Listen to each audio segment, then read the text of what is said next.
Hello friends, मैं मोनिका आपकी gardener दोस्त। आज देखिए बारिश शुरू हो गई है, एक दो बारिशें हो गई हैं और आज मैं आपसे बात करूंगी कि जो सबसे पहला काम आपको बारिश के बाद करना चाहिए ना, वो क्राइजेंथेमम की गुलदाउदी की कटिंग्स। इस टाइम आपके पास पुराने पौधे पड़े हैं तो सबसे पहला काम पुरानी कटिंग्स को लगाएं।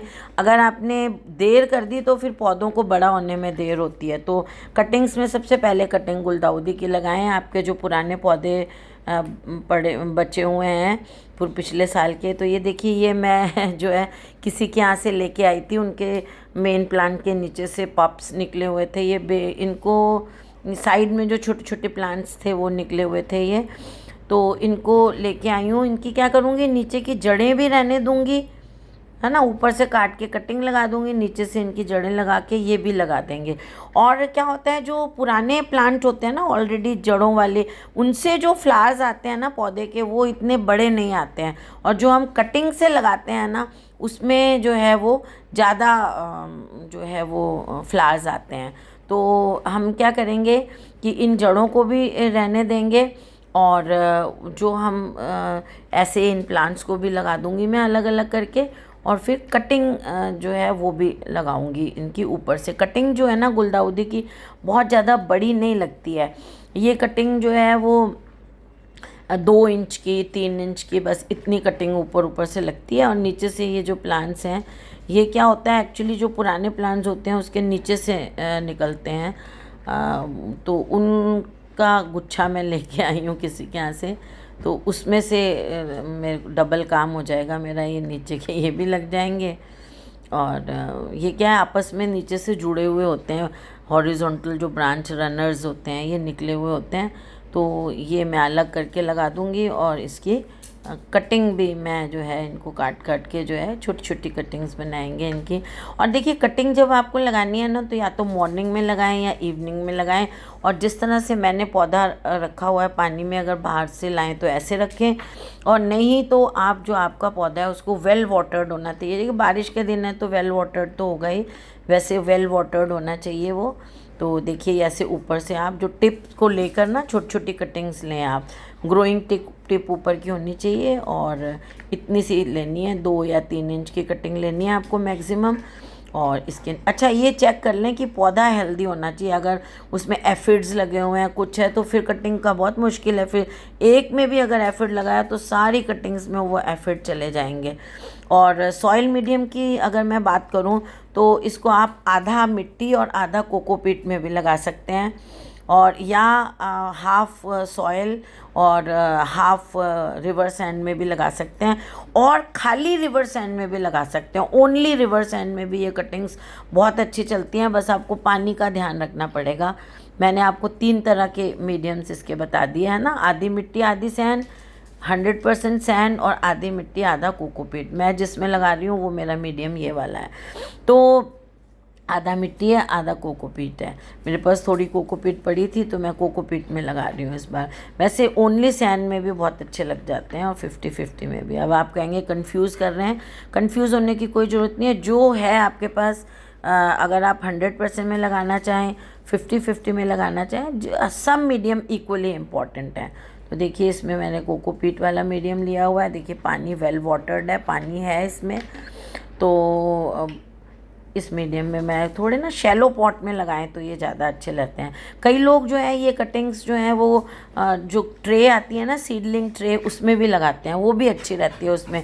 उसके बॉटम में फिर आप ना एक दूसरी ट्रे आती है वो रख के पानी उसमें डाल दें ताकि वो वेल वाटर्ड रहे, है ना, क्योंकि वो बहुत छोटे छोटे खाने होते हैं। तो सीडलिंग ट्रे के नीचे एक बेस ट्रे, बॉटम ट्रे भी आती है। अब देखिए इसमें थोड़ा थोड़ा सा आप वो लगाते जाएं रूटिंग हार्मोन, और इनको ऐसे सॉफ्ट मीडियम होता है ना तो रूटिंग बहुत अच्छी होती है। अच्छा, इसमें आप थोड़ा सा ना फंजीसाइड पाउडर ज़रूर डालें। ये जो मीडियम हम बनाते हैं इसमें थोड़ा सा फंजीसाइड पाउडर हमें ज़रूर डालना चाहिए ताकि इनमें कोई फंगस वगैरह नहीं लगे। फिर देखिए इनको हमने ये धोया ना, जो मैंने ये इसलिए धोया है कि ये कटिंग्स गीली हो जाएं। गीली हो जाएंगी तो उनमें जो हार्मोन, रूटिंग हार्मोन चिपक जाएगा, गीली चीज़ में चिपक जाएगा।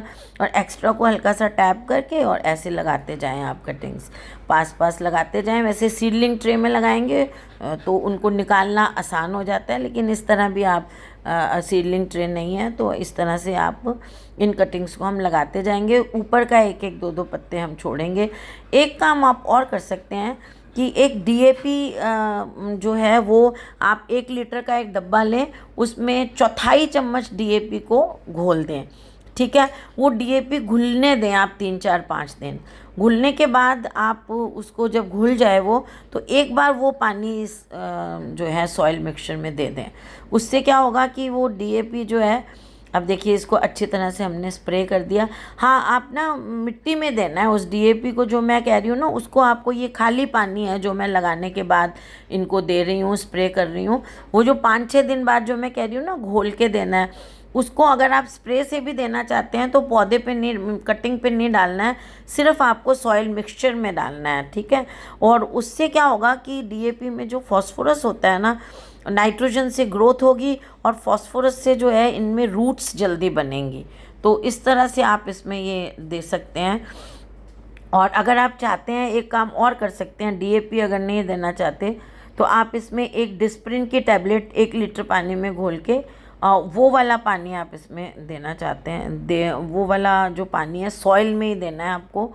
वो भी इनको लगाने के 4 5 दिन बाद ऐसे स्प्रे बॉटल से लेके सिर्फ सॉइल में स्प्रे कर दें। और एक चीज़ कि ये, क्योंकि बारिश का मौसम है, मॉइस्चर तो रहेगा ही, लेकिन जो है इनको अगर इसको जो है आपको हल्की सी कवर्ड जगह में रखें, बाहर रखें, इंडोर नहीं रखना है, लेकिन किसी छज्जे वगैरह के नीचे, कि डायरेक्ट बारिश बहुत ज़्यादा अगर इस पर पड़ेगी ना तो कटिंग्स हिल जाती हैं। कटिंग्स एक बार लगाने के बाद हिलनी नहीं है। इस बर्तन को भी जब तक उसमें रूट्स नहीं आ जाएं, इस पॉट को भी नहीं आपको हिलाना है। और ऐसे इसके नीचे अगर कोई बॉटम ट्रे रख सकते हैं तो रख दें, क्योंकि ओवर वाटरिंग भी नहीं होनी चाहिए। बारिश का मौसम है, मॉइस्चर ऑलरेडी बहुत है, जैसे मैंने कहा, ऐसे कोई गीला टॉवल रख के उसके ऊपर रख दें कि बारिश होगी, पानी जब होगा वो टॉवल में थोड़ा सा रहेगा तो मिट्टी सूखेगी नहीं, है ना। अगर हल्की सी कोई बॉटम ट्रे भी रखना चाहें तो आप रख सकते हैं, लेकिन ओवर वाटरिंग नहीं होने दें। चेक करते हैं, अगर ट्रे में ज़्यादा ही पानी है, बहुत बारिश हो रही है, तो ट्रे बीच में खाली भी करते रहें। मिट्टी को चेक करते रहें कि ओवर वेट नहीं होनी चाहिए ये मिट्टी, है ना। तो इस तरह से आप इसमें और स्प्रे करते रहें इन कटिंग्स को। अगर बारिश 2 4 5 दिन नहीं हुई है तो आप ऐसे स्प्रे बॉटल से कटिंग्स को गीला करते रहें। हर कटिंग के लिए ये ज़रूरी होता है। देखिए, इस मौसम में हमें पॉलीथीन वगैरह से कटिंग्स को नहीं ढकना होता है, क्योंकि मॉइस्चर ही इतना है एटमॉस्फेयर में कि उस मॉइस्चर से ही आपकी कटिंग्स में सबसे ज़्यादा प्रॉब्लम ये आती है कि जब हम कटिंग लगा देते हैं तो उसकी रूट नहीं होती, तो वो ज़मीन से मॉइस्चर नहीं ले सकता। तो हवा में अगर थोड़ी सी भी ड्राइनेस आती है तो कटिंग जो है सूखने लग जाती है और फिर आपकी कटिंग लगती नहीं है। तो बारिश का मौसम इसीलिए कटिंग्स के लिए अच्छा होता है कि इसमें नेचुरल मॉइस्चर जो है वो बहुत ज़्यादा होता है एटमॉस्फेयर में, तो आपकी कटिंग को नुकसान नहीं पहुंचता है। अगर मतलब वो सूखती नहीं है आपकी कटिंग, तो कटिंग में रूटिंग भी बहुत जल्दी होती है। बारिश के पानी में नाइट्रोजन बहुत होता है और बाकी माइक्रो न्यूट्रिएंट्स बहुत होते हैं, तो इस मौसम में कटिंग्स बहुत अच्छी लगती हैं। तो इसको आप जैसे अभी डायरेक्ट बारिश में नहीं रखेंगे, और 10 15 20 दिन बाद जब आपको लगे, पता चल जाता है नई पत्ती निकलने लगी है, हमारी कटिंग सेट होने लग गई है, तब आप इसको थोड़ा सा बारिश में रख सकते हैं। लेकिन अभी आप बाहर रखें इसको 15 20 25 दिन बाहर रखें, लेकिन ऐसी जगह रखें जहाँ इसके ऊपर डायरेक्ट बारिश नहीं गिरे और मॉइस्चर को ये एंजॉय करें। और ज़्यादा आपको बारिश का पानी कलेक्ट करके वो इसकी मिट्टी में दे सकते हैं, या बॉटम ट्री में हम डाल सकते हैं, ताकि ये बारिश के पानी को दें, तो उस पानी को भी का फ़ायदा भी इनको हो। अब ये कटिंग्स जो हैं ये 10 15 20 दिन 25 दिन जैसे मैंने कहा ऐसे रहने दें। उसके बाद इसमें थोड़ा सा रूट्स बनेंगी, तो इनको थोड़ा सा बाहर, हल्की बारिश में, तेज़ बारिश में नहीं, थोड़ा सा बाहर भी रखें। वैसे कवर्ड में ही, बरांडे वगैरह में ही ग्रो करने दें, तो या पौधों के बीच में जहाँ छज्जे वगैरह के नीचे ग्रो करने दें, अच्छा है। फिर जब ये अच्छी बड़ी ग्रो कर जाएंगी, 3 4 इंच 3 इंच 4 इंच की होने लग जाएंगी, फिर हम इनको 6 इंच के गमलों में पहले शिफ्ट करेंगे इंडिविजुअली, ताकि इनके जो रूट्स हैं वो डेवलप हों। और उसके उनमें फिर डीएपी उसमें भी डालेंगे सॉइल मिक्सचर में, जब 6 इंच के में डालेंगे उसमें चौथाई चम्मच, ताकि रूट्स और डेवलप हो। जितनी जिस प्लांट की रूट डेवलप होती है ना, उतना वो प्लांट हेल्दी होता है, और ऊपर से भी उतना ही वो ज़्यादा जो है वो प्लांट फैलता है। और जब 6 इंच के गमले में इसकी सारी रूट्स कवर हो जाएंगी, पूरा गमला रूट से भर जाएगा, तो पौधा बहुत फैलेगा। ऊपर से हम इसकी पिंचिंग करते रहेंगे तो पौधा फैल जाएगा। फिर जब ये फैल जाएगा फिर हम इसको बड़े गमले में 12 इंच में शिफ्ट कर देंगे या 10 इंच में शिफ्ट कर देंगे। तो जो पौधा है ना, जब इसकी ग्रेजुअली जड़ें बढ़ेंगी ना, पहले 6 इंच में भर जाएगा फिर 10, तो ये अच्छा ग्रो करता है। तो इस तरह इसे लगाएं।